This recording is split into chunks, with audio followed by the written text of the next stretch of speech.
What's growing on? Hey, I went to come and close a gate and I'm caught by the beauty and growth activity out here at Sustainable Homestead Institute. Look at the sunflowers, look at the grasses going crazy, look at the amaranth. We're gonna walk through here really quick. There's a little food forest area. You can see some Jerusalem artichoke and a little bit of maintenance I need to get in here and do, but there's Jerusalem artichoke. I don't know if the strawberries have done well in there, but just give it a little look out. Oh, there you go. There's some wildflower meadow right here. And here's straw that's left over from the hay event, or the wheat processing.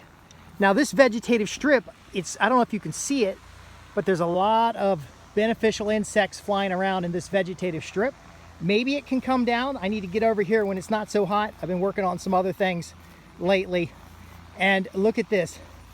I probably should get over here and move this around as well. But look at this. There's all kinds of growth. That's the area right there where the wheat was cut out. And below it is tomatoes. And there's corn down on the bottom. Let's go on up this way. These areas are wrapping up for the season. There's a number of onions in here.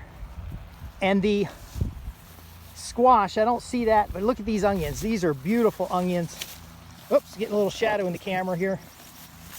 I don't know, the sun's behind me, but look at those onions. Let me just grab one of those. Beautiful onion. Look at that. Now this is the kind you can eat, the green onions. There's still some cabbage going, some items going to seed. These are all true to seed plants. Oh, I can still see the squashes there. Super hot.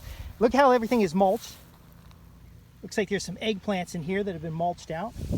Now you might be asking about all this grass. Why is there so much grass growing in here? Well, because again, like I've talked about in the other videos, grass is ground cover. And yes, you could run a mower through here and mow it all up nice and neat if you want. Or you can come through periodically, like we've discussed on other videos, and chop and drop that grass. But ultimately, that grass is feeding the soil and protecting the soil. It becomes the mulch that we're talking about. Now we're going to go through here some more. There's some more things going to seed. Again, to save those seeds when possible. And then I think we're pretty much out of all the cool stuff to see, except some flowers down on the other end. So I'm just going to keep on walking through here. And there are paths in here so you know where to go.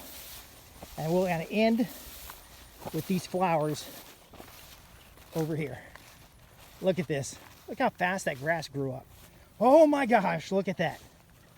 A little wildflower bed with all the pollinators and insects. We've been getting a lot of rain. And so, of course, the grass is growing like crazy. And the rain is going strong.